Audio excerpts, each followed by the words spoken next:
අද රට පුරාම පාසල් ආරම්භ වෙනවා පළවෙනි ශ්‍රේණියේ පන්තිවලට. දැන් මෙතෙක් දුරට විශාල ආందోලනයකට ලක් වෙලා තියෙන්නේ 6 වෙනි ශ්‍රේණියේ මොඩියුලය පිළිබඳ ප්‍රශ්න. හැබැයි ඒක විතරක් නෙවෙයි. එයින් හුඟක් ඔබට ගොස්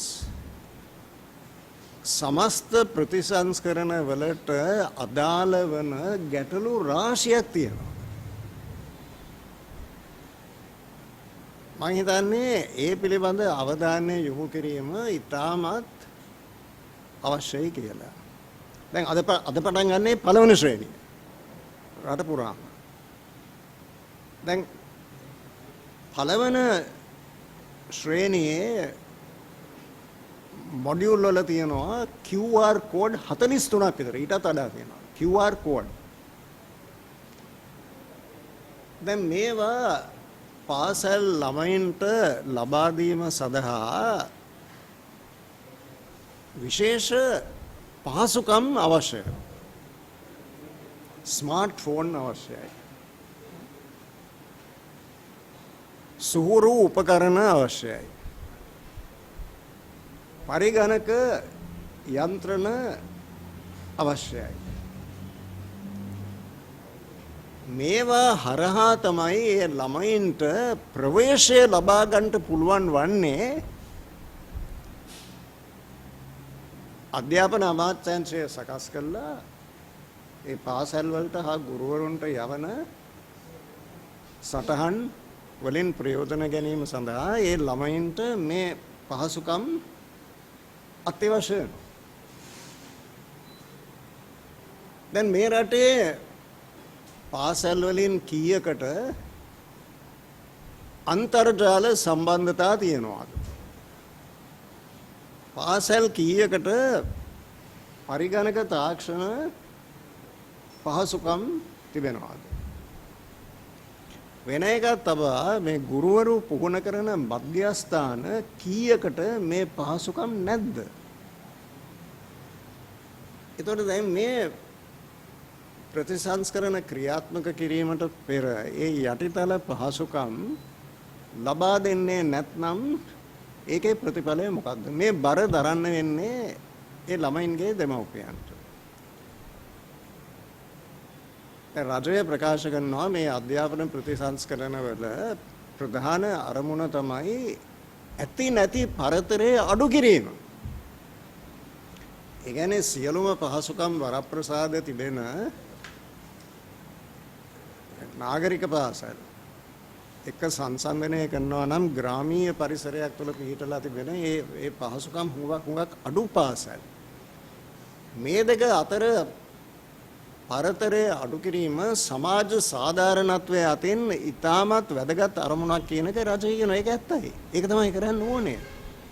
ඒ මොකද මේ සියලුම ශිෂ්‍ය ශිෂ්‍යාවන් අවසානයේ පෙනී සිටින්නේ පොදු විභාගවල. එතකොට යමක් කමක් තියෙන පවුල් වලින් එන ළමයින්ට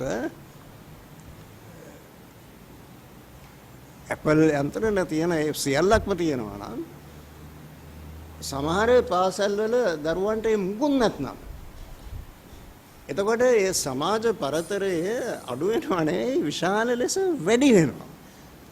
ඉතින් ඒකෙන් මේ රටේ පාසල් වල ඉගෙන ගන්න දරුවන්ගෙන් අති බහුතරයට වෙන්නේ සාධාරණයක් නෙමෙයි අසාධාරණයක්.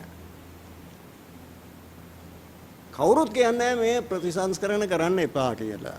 විටින් විට ඕනෑම රටක අධිකරණ අධ්‍යාපන පද්ධතිය විටින් විට අධ්‍යාපන පද්ධතිය වෙනස් විය යුතුයි. ඒ සඳහා කාලෝචිත ප්‍රතිසංස්කරණ නිර්මාණය කළ ක්‍රියාත්මක කළ යුතුයි.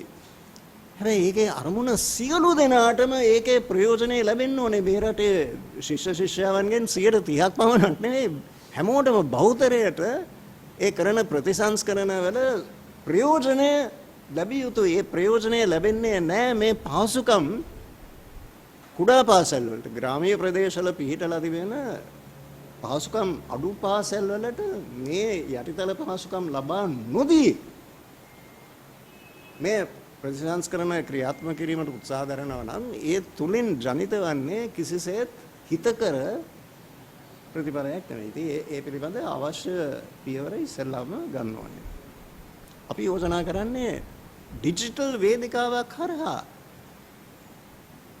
විදුහල්පතිවරුන්ගේ, ගුරුවරුන්ගේ, දෙමව්පියන්ගේ ඒ සියලු දෙනාගේම අදහස් ලබා ගන්න. මේ ප්‍රතිසංස්කරණ වල ප්‍රධාන දුර්වලතාවය තමයි එහෙම අදහස් ලබා ගැනීමක් තිබුණේ නැහැ. ඒ නිසා තමයි මේ ප්‍රශ්න මේ විදිහට උග්‍ර ලෙස ඇති වෙලා තියෙන්නේ. ඉතින් ඒ දැන්වත් ඒ ඩිජිටල් වේදිකාවක් කරහා මේකට අදාළ සියලු පුද්ගලයන්ගේ යෝජනා අදහස් ලබාගෙන ඒවා සැලකීමන වාදනය කළා මේ ප්‍රතිසංස්කරණ කිරීම මේ ප්‍රතිසංස්කරණ නැවැත්වීම නෙවෙයි කෙසේත් ඒ සියලු දෙනාගේම යෝජනා අරගෙන මේක ඉදිරියට ගෙන යාම තමයි අපි හිතන්නේ රටට හොඳක් වෙන ප්‍රතිඵලය වන්නේ. අනේක දැන් රජයේ එකඟ වෙලා තියෙනවා ජාත්‍යන්තර මූල්‍ය අරමුදල එක්ක අර ඉස්සෙල්ලා අත්සන් කරපු givisuma ඇස්පිල්ලක් පාපිල්ලක් වෙනස් කරන්නේ නැතිව ඒ විදිහටම ක්‍රියාත්මක කරා. ඒක අතිශයින් අසාධාරණයි. ලෝකයේ පිළිගත් අර්ථශාස්ත්‍රයේ පිළිබඳ නොබෙල් තියාග දිනාගත් පුද්ගලයන් ඇතුළුව විද්වතුන් 50කට වඩා ප්‍රසිද්ධ ප්‍රකාශයක් කළා තිබෙනවා ඩිට්වා ව්‍යාසනයෙන් පසු අනිවාර්යෙන් ඒ ජාත්‍යන්තර මූල්‍ය අරමුදල සමග ඇති කරගත් givisuma සංශෝධනය කරන්න ඕනේ කියලා. එදා මේක අපේක්ෂා කළේ නැහැ. ඒ givisuma අත්සන් කරන අවස්ථාවේදී දැන් ඊට පස්සේ මහා ව්‍යසනයකට භාජනය වීමට අපේ රටට සිදු වුණා. ඉතින් ඒක මූලික తত্ত্বය විපර්යාසයකට භාජනය වුණා. මනුෂ්‍ය ජීවිත කීයක් නැති වුණාද? කී දෙනෙක් අසරණ වුණාද? ගෙවල් කීයක් නැති වුණාද? පාරවල් දුම්රිය මාර්ග. ඉතින් අර ඉස්සෙල්ලා අත්සන් කරපු givisuma ඒ විදිහටම කිසිම සංශෝධනයකින් තොරව ක්‍රියාත්මක කිරීමෙන් විශේෂයෙන්ම අඩු ආදායම් පුද්ගලයන්ට මේ රටේ ලොකු අසාධාරණයක් සිදු වෙනවා. ඉතින් ඒ නිසා මේ අවස්ථාවේදී රජයට පැහැදිලි යුතුකමක් තිබුණා ජාත්‍යන්තර අරමුදල සමග සාකච්ඡා කරලා ඒ අවශ්‍ය තැන මේවා වෙනස් කරලා අපේ රටේ ජනතාවට සහන සපයා දීම සඳහා ශක්තිමත් අඩිතාලමක් සකස් කර ගැනීමට.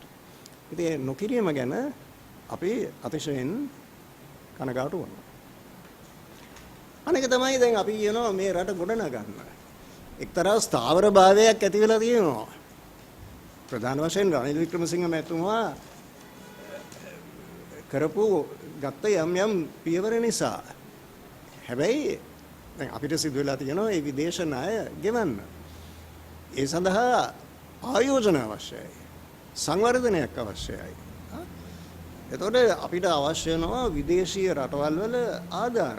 දැන් ඒ ආධාර ලබා ගැනීමට අද තිබෙන විශේෂ දුෂ්කරතාවයක් බාධාවක් තමයි විගණනාධිපති ධූරය හිස්ව පැවතීම. සම්පූර්ණ මාස 10ක් මේ රටේ ස්ථිර වශයෙන් පත්වීමක් ලැබපු විගණනාධිපතිවරයෙක් හිටියේ නැහැ. සම්පූර්ණ මාස 10ක්.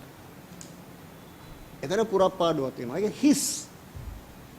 එතකොට අපිට පුළුවන් ද විදේශීය ආණ්ඩු වලට කියන්න ඒ රටවල පුරවැසියන් ගෙවන බදු මුදලින් අපේ රටට ආධාර ලබා දෙන්නයි කියලා අපේ රටේ මුදල් කළමනාකරන යන්ත්‍රණය සම්බන්ධයෙන් අවසාන වගකීම තියෙන්නේ වෙන කාටවත් නෙවෙයි විගණනාධිපතිතුමාට.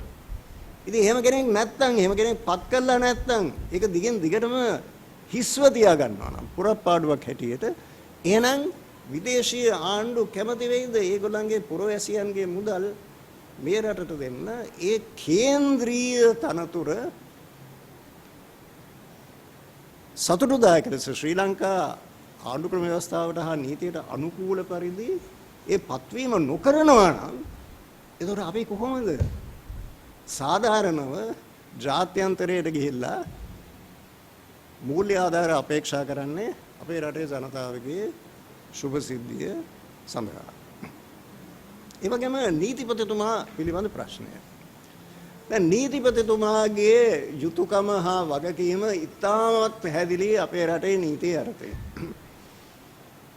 කාට හරි විරුද්ධව නඩුවක් දැමීම සඳහා අවශ්‍ය සාක්ෂි තියනවාද? ඒ සාක්ෂි ප්‍රමාණවත්ද? ඒ පිළිබඳ අපක්ෂපාතී තීරණයක් ගන්න ඕනේ නීතිපතිතුමා.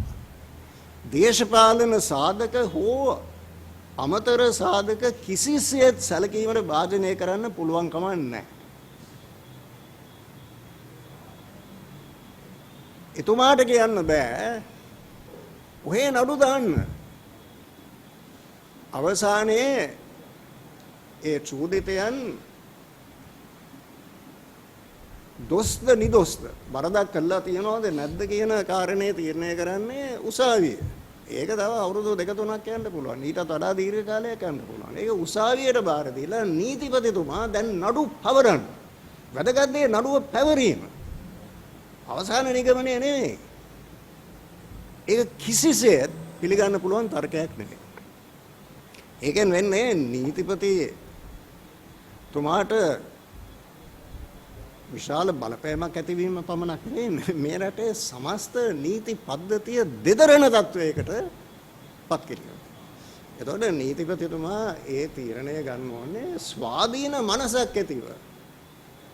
අර්ධ අධිකරණ කටයුත්තක් හැටියට. කිසිසේත් බලපෑමක් කිරීම සම්පූර්ණ ශ්‍රී ලංකා නීති පද්ධතිය විකෘති කිරීම සඳහා ගන්න කොහෙත්ම පිළිගන්න බැරි සාධකයක් වෙනවා. අවසානයේදී පාර්ලිමේන්තුවේ නියෝජ්‍ය මාලයකම් මේ විදිහට ආස්කරියම චමින්ද කොල්ලතුමා ඒ සම්පූර්ණයෙන් වැරදි. ඒ කියන්නේ අස්කිරීමට හේතුව හැටියට පෙන්වන්නේ ඒ පත්වීම පිළිබඳ ඇතිවෙච්ච දෝෂය. එතුමාගේ විශ්‍රාම වැටු තීරණය කිරීම සඳහා අනුගමනය කරපු ක්‍රියාපිළිවෙල. දැන් එහෙම කාරණයක් නිසා නියෝජ්‍ය මහලේකම්තුමාගේ වැඩ තහනම් කරනවා නම් එතුමාට පාර්ලිමේන්තුවට ඇතුල් වෙන්න හෝ අවසරයක් නැහැ කියලා ප්‍රකාශ කරනවා නම් අවම වශයෙන් එතුමාට ඇහුම්කන් දෙන්න ඕනේ. මෙන්න මේක තමයි චෝදනාව. ඔබතුමාගේ ප්‍රතිචාරය මොකද්ද? ස්වභාවික යුක්තිය අනුව ඕනෑම කෙනෙකුගේ යුක්තිය සාධාරණත්වය පිළිබඳ මූලික අදහස අනුව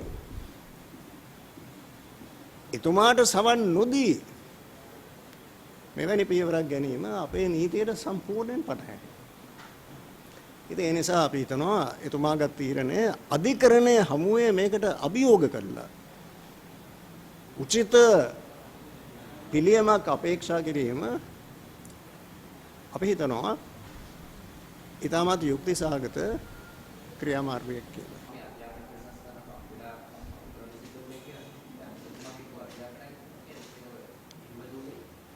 නෑ අපි කිසිසේත් කිව්වේ නෑ මේවා කල් දාන්න කියලා. අපි කියන්නේ මේ ප්‍රතිසංස්කරණ අපේ රටට අවශ්‍යයි. හැබැයි සියලු දෙනාටම මේකෙන් ප්‍රයෝජනය ලැබෙන පරිදි මේක විධිමත් ලෙස සකස් කළා, තාක්ෂණික ලෙස හැමෝගෙම අදහස් ලබාගෙන ඊට පස්සේ මේක කළ යුතුයි කියලා. තව එක කරුණක් තියෙනවා මම සඳහන් කරන්නම්. මම යන්නේ ඉස්සෙල්ලා ඒ පොද මේ පිළිබඳ වැරදි මතයක් සමාජයේ නිර්මාණය වෙමින් පවතින නිසා මේ රනිල් වික්‍රමසිංහ මැතිතුමා පිළිබඳ නඩුවේදී ඊයේ මම මහේස්ත්‍රාත් අධිකරණයේ සිටියා. කිසිම අවස්ථාවකදී ගරු අධිකරණය කිව්වේ නැහැ සාක්ෂි වලින් ඔප්පු වෙලා තිබෙනවා අධිකරණයේ සෑහීමට පත් වෙලා තිබෙනවායි කියලා රනිල් වික්‍රමසිංහ මැතිතුමාගේ සංචාරය නිල සංචාරයක් නෙවෙයි පුද්ගලික සංචාරයක් කියලා. එහෙම නිගමනයකට උසාවිය වෙලා තිබුණේ නැහැ. ගරු අධිකරණය බොහොම පැහැදිලිව කිව්වේ බැලූ බැල්මට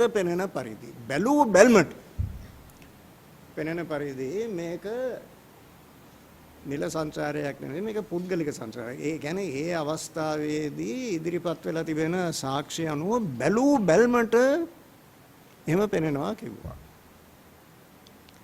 හැබැයි නඩු ඇසීම සම්පූර්ණ වෙලා නැහැ. මේ නඩු කෘතිය දිගටම කරගෙන යනවා. අප්‍රේල් 28 නඩුව ආයෙ කැඳවනවා. එතකොට චූදිත පක්ෂයෙන්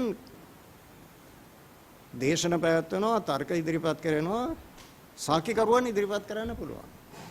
ඒ සියල්ලටම පස්සේ තමයි අධිකරණයේ අවසාන නිගමනයකට එන්නේ මේ සංචාරය පුද්ගලික සංචාරයක්ද නිල සංචාරයක්ද කියලා. ඉතින් ඒ කාරණය සම්බන්ධයෙන් කිසිසේත් අවසාන නිගමනයකට උසාවියේ පැමිණියේ නැහැ. දැන් යම් තැන්වල ඒක වැරදි විදිහට අර්ථ නිරූපණය කරලා තියෙනවා. ඉතින් මම බොහොම පැහැදිලිව කියන්න කැමතියි මම උසාවියේ සිටි පුද්ගලයෙක් හැටියට එහෙම නිගමනයකට උසාවියේ ආවේ නැහැ. මේ අවස්ථාවේදී බැලූ පැල්මට පේනවා කිව්වා. පුද්ගලික සංසාරය. හැබැයි ඒ පිළිබඳ අවසාන නිගමනයකට අධිකරණය පැමිණෙන්නේ මේ සියලුම සාක්ෂි සැලකීමට භාජනය කිරීමෙන් පස්සේ. එහෙම අවසාන නිගමනයකට ඊයේ උසාවියේ එළඹිලා තිබුණේ නැහැ. දැන් මම ආරාධනා කරනවා ගරු ශාන්ත බන්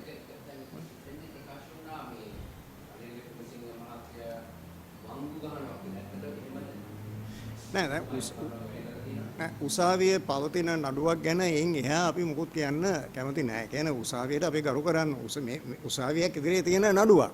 අවසාන වෙච්ච නඩුවක් නෙමෙයි දිගටම ආගෙන යන නඩුවක්. ඉතින් එතකොට ඒ උසාවියේ නඩුවට භාජනය වුණු කරුණු ගැන වෙන මොකුත් කියන්න අපි අදහස් කරන්නේ නැහැ. ඒක නීති මහාචාර්යවරයෙක් විදියට කොහොමවත් වට කරන්න බෑ. ඒ පිළිබඳ සම්ප්‍රදායක් තියෙනවා. නෑ ඒ පිළිබඳ නඩුව පිළිබඳ වෙන කරුණු සාකච්ඡා කිරීමට අපි සූදානම් නැහැ. ඒක නුසුදුසු නිසා. නෑ ඒ ඔක්කොම නඩුවට භාජනය වෙච්ච කරුණු නෙමෙයි අධිකරණයේ ඉදිරියේ තියෙන නඩුවක්. ඉතින් ඒ පිළිබඳ වෙන මදහස් ප්‍රකාශ කිරීම සම්පූර්ණයෙන් සම්ප්‍රදායට විරුද්ධයි. ඒක අපි කරන්න සූදානම් නැහැ. හැබැයි මේ පිළිබඳ නිවැරදි මතය. මොකද වැරදි මතයක් සමාජයේ පැතිරෙමින් පවතිනවා. ඉතින් ඒක නිවැරදි කිරීමට පමණයි මම මේ ප්‍රකාශය කළේ. රට